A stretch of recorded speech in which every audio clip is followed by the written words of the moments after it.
Hello everyone, welcome back to the TJOmega channel for day 1221 of our daily content grind, and today we're going to finish up the Earthspark episode reviews. And I know a lot of you aren't fans of Earthspark. We get it. You don't have to shout it out. Just let us people who enjoy the show. You can just leave now if this isn't your thing.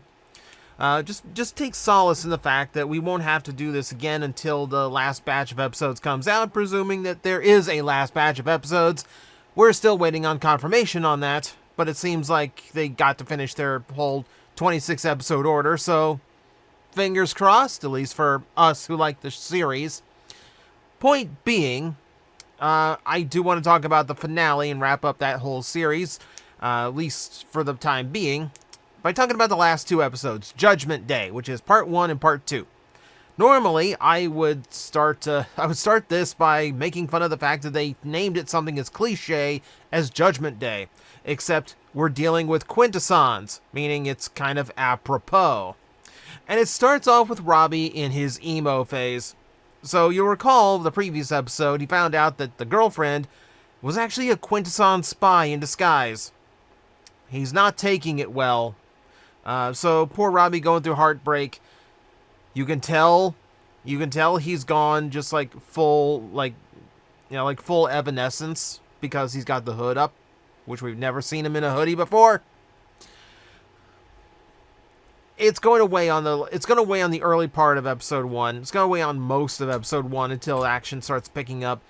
But for now, it's a background detail. This is the foreground detail. I love the design of this Quintesson ship. It makes sense.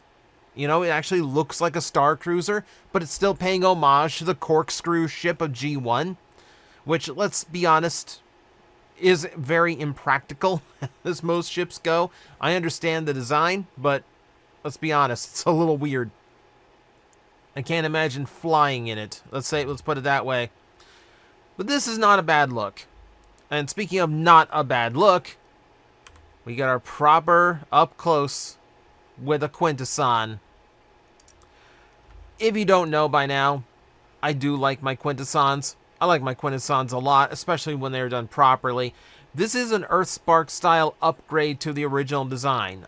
You do have tendrils still, but you don't have like the hover laser thing the originals did. You have these little appendages that act like arms. Most importantly, you do have 5 faces, and some of them are kind of familiar. Like there's a couple that look like the OG faces, and then there's like a big brain one, a jester one that looks like Magneto. Not sure why. The delivery of the character is a little bit odd, because some of the voices are a little bit weird as choices. I'm going to credit the voice actress, Betsy Sodaro, who did all 5 various voices. Every face has its own voice. And props to them for actually putting on a different tone for each and every voice. Not an easy thing to do. The Quintesson has one thing on its mind.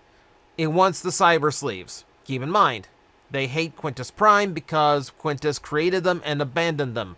So now they want to take their revenge on the ones he has chosen as his successors, aka Robbie and Mo. So this is all about a pair of sleeves, essentially. So first assault does not go well. The flyers take off in an attempt to actually reach the mothership.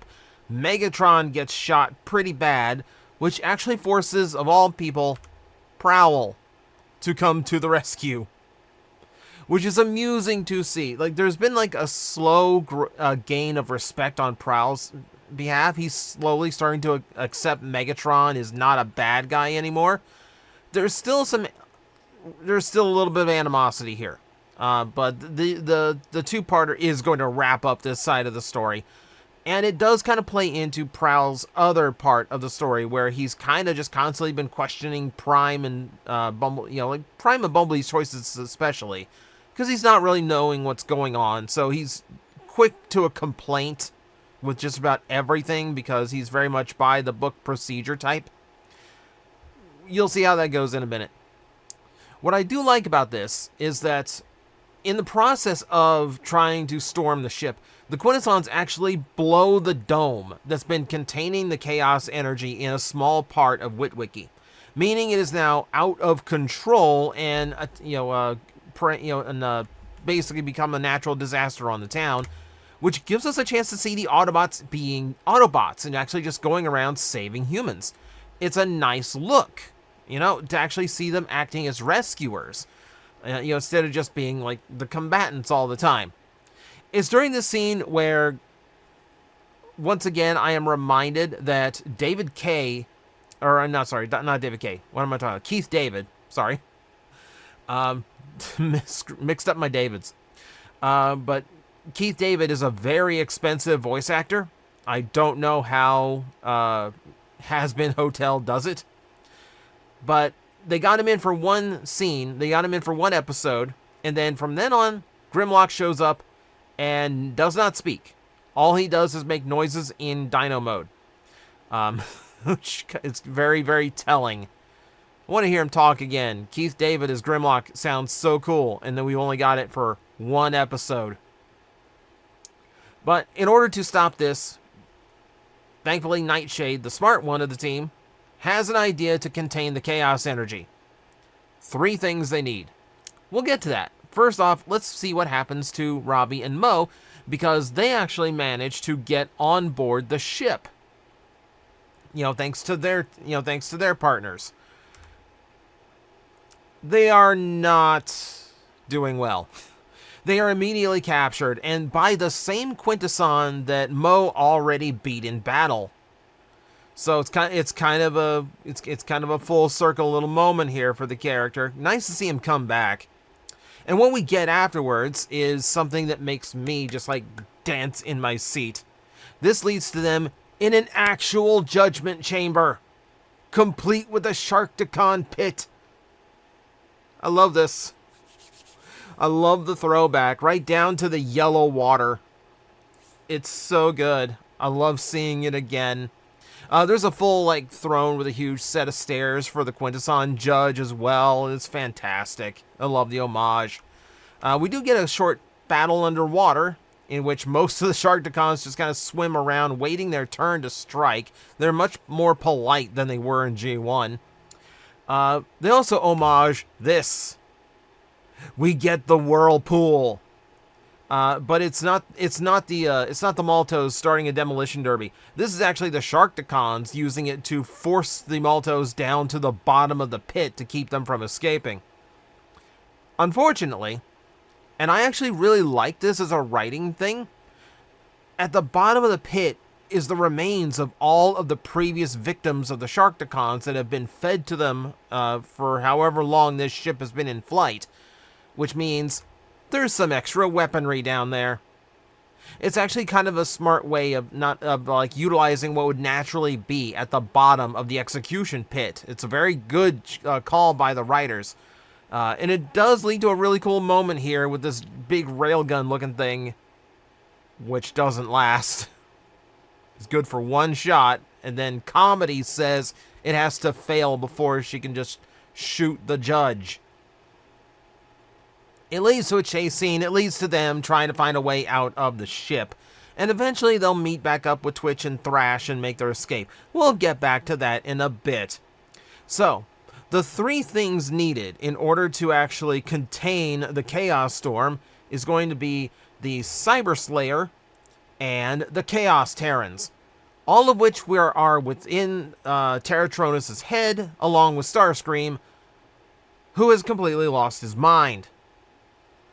For some reason, being cooped up inside the jail, in Ghost HQ, did not make him lose his mind, did not drive him insane. However, when they get to him here, for some reason, I guess being amongst the chaos energy and inside Terratronus' head for so long, Starscream is just nutty. When the Autobots come in, they seem to have interrupted a tea party of some kind. Little creepy. Just a little creepy. It's a funny scene, though. And they basically tase Starscream and drag him away. Just to wrap up that part of this. But this is kind of where Bumblebee kind of like throws some weight around. Like, he's been around on Earth. He's seen what's going on. He puts Prowl in his place, which is nice to see after Prowl's been kind of this low-key jerk this entire time. I know it's Prowl. His character is to be a low-key jerk. But it's nice to just see someone just shut him up. Like, because he's always on board with some kind of complaint. Like, just be quiet. Just trust Optimus. Just trust what we're doing here. We know what's going on. They get this. They get what they need. They get the 2 corpses. They get the Cyber Slayer. And here's Nightshade's whole plan: is to basically create what's essentially a Chaos Lightning Rod out of the Cyber Slayer and Optimus Prime's trailer, which currently contains the bodies of both Chaos Terrans, who they're going to try to use as basically a battery to store everything that is the Chaos Storm. Not a bad idea. And I will, at this point out, this is our second aerial mission, which again includes Prowl and Cosmos. Weird Al, through both episodes, is getting a decent bit of speaking time. It's actually fascinating to me, that Keith David was so expensive they could only get him for 1 episode, but they got Weird Al for 3. And I would assume, like, Weird Al's not a small-time star. Like, Weird Al is universally known. I don't know if, like, because voice acting is not his primary work, that his, like, rate is lower. Possibly. It's still cool to hear Weird Al here. It's cool to see Cosmos get some actual speaking roles. I was really worried that they just kind of write him out because he's a giant. Like, he's easily the biggest of any of the Autobots. I would have really expected them to just kind of, like, brush him off to the side or just let him, like, float around. But no, they kept him active. It's cool to see. During this, there is a turn of events where Prowl is the one that takes a hit. And this time, Megatron comes to his rescue, which is a nice little twist and turn. And it results in this. I just love this visual of Prowl hugging Megatron in gratitude. It's such a weird visual, but it's an opening moment for the character, where he's kind of letting go of, like, a little bit of that sternness and, like, by the book attitude, and he actually, kind of, finally acknowledges that Megatron is not the bad guy he used to be. It's a nice growth moment for the character, even if it is a little bit weird to see from Prowl. You'll notice the sky is blue. What I skipped over is the fact that the plan seemed to work. They dropped the trailer in the middle of the storm. It absorbs a ton of the Chaos energy, all of it actually, and it brings the Chaos Terrans back to life. It's great to see them. I was really worried that they completely wrote them out at the end of the previous season. I'm really happy to see that they found a way of putting them back in. Now, I don't know if this is a permanent restoration, because, there's not exactly any, like, spark or ember shard to contain all that energy for long term, even though there are still chaos shards in their character models. Kind of wish they had fixed that a little bit. Point being, they're back online. This worked. But it gives them 2 more bodies to fight the Quintessons, and they kind of need that. And thankfully, when you save someone's life, even if they are as childish and, jerkish, I guess, as the Chaos Terrans are, they do kind of acknowledge that. So, okay, they're on our side for now. But it is nice to see that there's, like, a unification between, like, all the Terrans, at least for this. Speaking of, let's go... Oh, this is not... that's not looking good. So, they did do the cyber sync in order to escape. It didn't work too well because they got shot down, and somehow through the merger, it's Twitch that took the majority of the damage from the escape, to the point where she has to be rescued. Wheeljack and Megatron airlift her back to Autobot HQ for repairs, while everyone else who is still there Conveniently, Grimlock is missing from this scene, by the way. Grimlock and RC, it looks like. I don't know why. But point being... Oh, there's RC. Wait a minute. Did I just now notice this? Did I just now notice this? Okay, yeah, I guess that's yeah. It's hard to tell. No, that's not RC. She just kind of shows up. Okay, never mind. Still, I still don't see Grimlock helping out any. Point being, big battle time. And for their credit, like, it is a pretty good epic battle. You know, it's everybody who is basically every Transformer left on Earth, sans Grimlock, versus an entire army of Quints. Cool to see. And while this is going on, we have Mo doing what Mo does, going off on her own to save the day.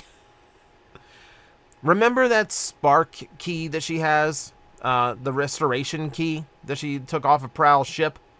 Yeah, that whole thing was a MacGuffin specifically to get Terratronus back online. And oh my god, does she come back online. Contrary to what this looks like, no, she is not nuking the entire town of Witwicky. She is actually just shooting down an enormous barrage of missiles fired from the Quintesson ship. So now we have Quintesson Mothership versus Titan. Not gonna lie, kind of cool. Terratronus does take a huge hit straight to the head. Her powers are not fully restored. Remember, she's in stasis a long time and then got put back into stasis after Starscream's nonsense. She doesn't have too much in the tank. But we have ideas. We have plans. Thanks to Malto creativity, and it involves cyber syncing. For starters, Robbie, who conveniently did come out of the whole emo thing in time to actually be a productive member of this team. You know, having his life on the line once in a while kind of gets you over the heartbreak pretty quick. He has to actually convince Spitfire to actually do the cyber sync with him in order to get back into the air.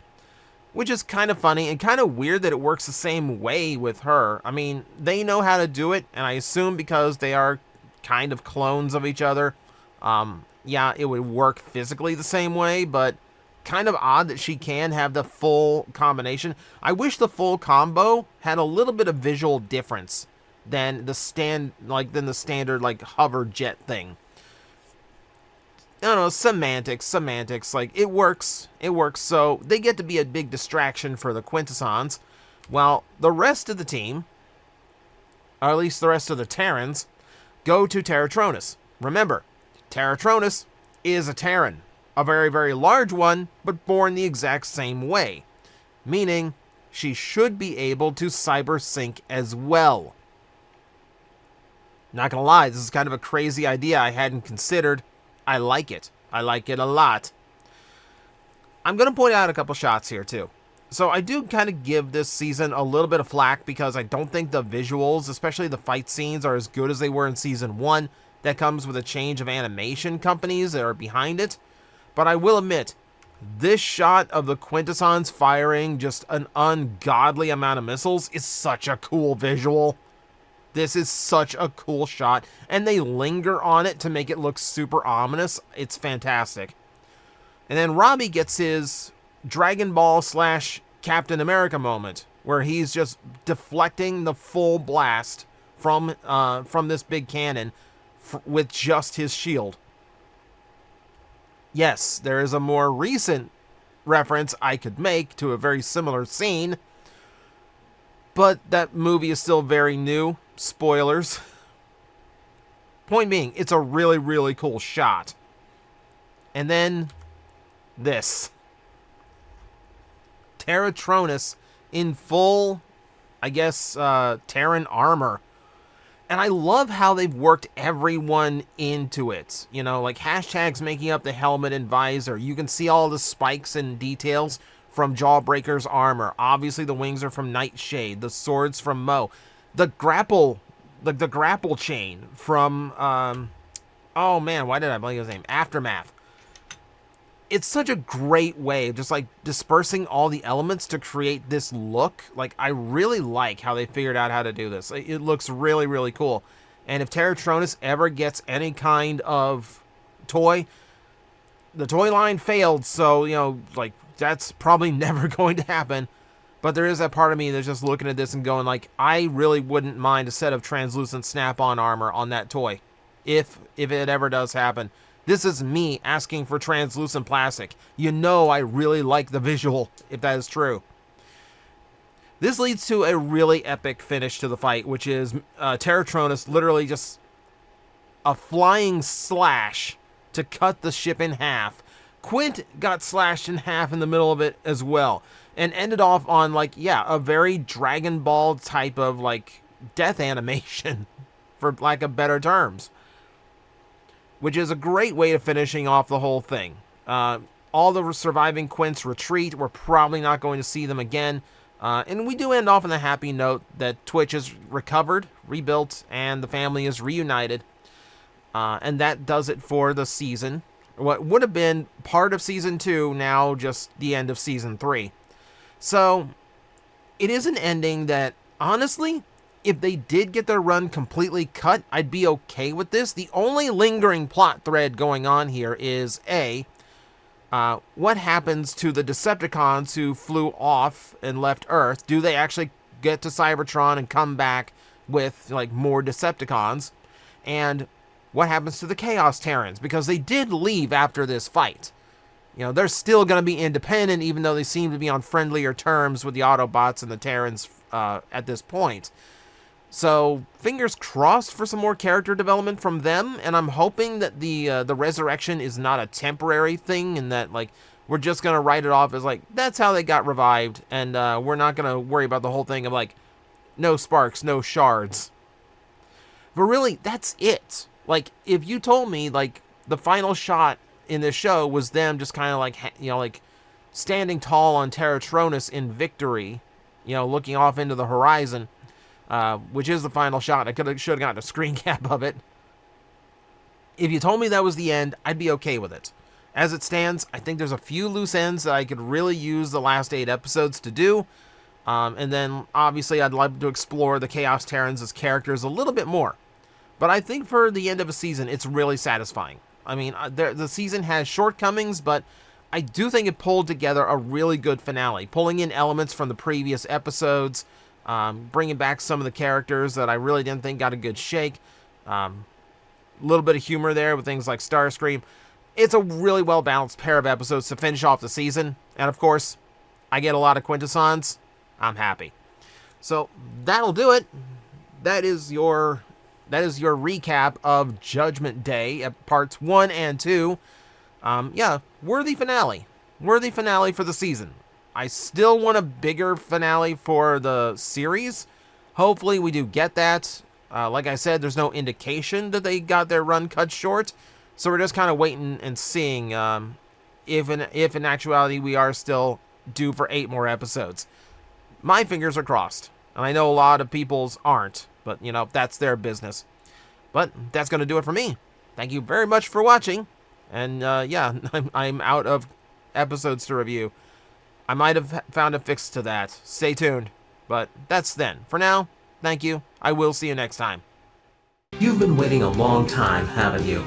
But the wait's almost over. You're about to meet the brightest star in the universe. We're going to make an impact.